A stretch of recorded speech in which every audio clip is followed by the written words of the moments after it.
Card Monte. Let's talk about the media in this country, which of course that means the BBC, because the BBC is the media in this country. Yeah. And you've had your run into the BBC. Sure. I'm not sure if you've been everybody. Have you been banned currently, or you're not banned, or are banned, or? I think I'm effectively banned. You're in the penalty box. For the moment. Yeah. Okay. And I was on the 10 o'clock news. I'm sorry, the 10 o'clock live show a couple of years ago, talking about. I was saying, hang the bankers. Yeah. And one of the Lovies comics, David Mitchell, was aghast that anyone would make the suggestion.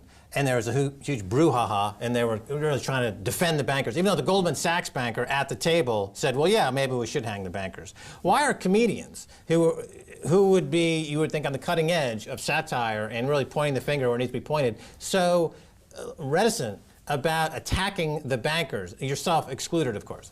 Well, I think it's the ones that are, I mean, David Mitchell was brilliant, but there's a certain thing of the people who are allowed on television becomes a narrower spectrum during times of crisis. So comedians talk about this. They say in times of austerity, you'll find that like happier comedians do better. You know, Michael McIntyre, people like that, because people want to forget about stuff, and that's true. But also, more challenging people start to go out at the edges. They start to not appear on TV because you need a really stupid population. You can't rip people off like this with people who have any information. So you don't just need a stupid population. You need you need people, 15 million people a week watching a dancing dog. I mean, that's what you need. People just, you know, if you're going to get away with this. Is that a nice way to talk about Sir Forsyth?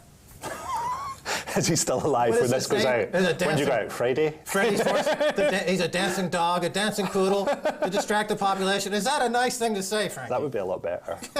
Now, you have a visitor in Scotland, of course. Donald Trump has shown up with a golf course. Yeah, he's a nice American, low-key American. Yeah. Your thoughts? Well, that just shows you how unprogressive the SNP are, that they called back his horrible golf course, and of course it creates jobs for people in Scotland, jobs creating, you know, whatever, off businessmen and changing their sheets. Yeah. Let's get back to the media discussion for a second. So you're saying, Frankie, that the comics who are looking to really go after these bankers are going off the mainstream channels, off the major markets. They're appearing more. I mean, I go to, for example, in London, there are now a couple of showcases. One's called Lolitics, which is in Camden once a month, which is mostly political comedy. And of course, that comedy goes in cycles. You're one of the top talents in the UK, in the world, I would say. Give me your insight into this. You know, we went through the 60s where you had a lot of political comedy and political-oriented music. Then we went through the Reagan era, which was pop and Madonna. Are we getting back? And then we had the punk rock phase. Not a lot of punk comedians, although maybe in this country there were. Where are we historically on the culture cycle? Frankie Boyle, your thoughts? Well, you're in a point where it's been held down into what it would probably come back up into a cycle of rebellion again, is kind of been held down because they need people to be saying as little as possible at the minute because of all the various massive frauds that are going on.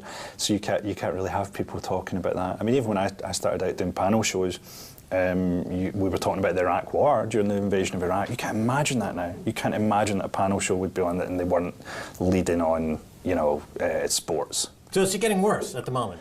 Well, it's getting worse, but you've got to remember there's the literal meaning of things and there's like the doctrinal meaning of things. And I think Chomsky talks about a lot where he says, so like political comedy literally to us means, you know, Bill Hicks, George Carlin, people talking about politics.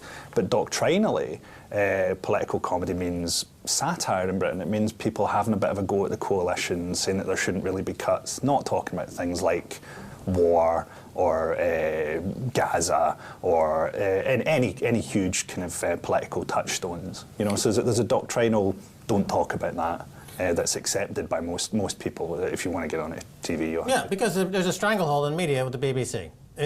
So how come there's so little media diversity? In the print page, there's different print, you know, left-oriented print newspapers, somewhat, compared to the U.S. But a lot of people here would say that doesn't exist. That the Guardian is just very, you know, just a little bit less to the right than, let's say, the Telegraph. But compared to the U.S., there is kind of this left wing. But on TV, however, It's all right wing. There's no left at all on TV because it's all dominated by the BBC. And I was just reading a documentary about BBC. In fact, hides taxes through the Netherlands, just like Starbucks and Google and all these other companies. So they're just a corporate slime bucket as well. Your thoughts? Yeah. Well, I mean, you've got a situation really where if you look at certain things being reported by the BBC, so if you look at something like Israel-Palestine or something, you can see a great deal of what would seem to be institutional bias there.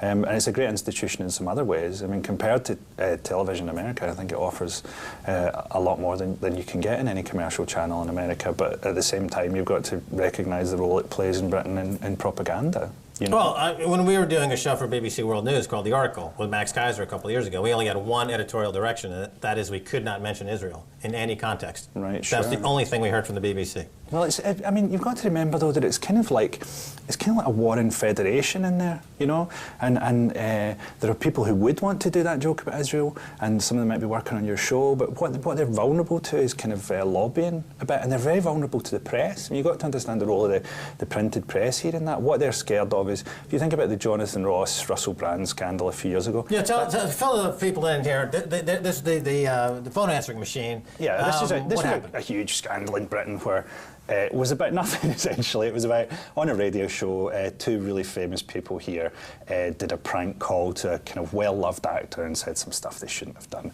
But that is still a bigger scandal than the current paedophilia scandal in the BBC. It's still, the Jimmy Savile scandal. Yeah, if you were to look at column inches, I bet it's still a bigger scandal. Right, so Russell Brand left a message on a phone answering machine where he made fun of a guy and used a very spicy language. Yeah. That became a huge scandal, and BBC was censored, and it was covered. But the Jimmy Savile scandal, where he's involved in over, I think, 400 cases of child pedophilia, this kind of is swept under the rug. Sure, I mean, and that's what they're scared of. If you're talking about why they're scared editorially, they're scared of newspapers that can come out every day with big guns and they could just put you on the front page every day until, you know, your Director General has to resign. That's what they're really scared of. There's a lot of good people in there, you know. Well, this Thatcher funeral, of course, big virtual state funeral. It was a state funeral, yeah. And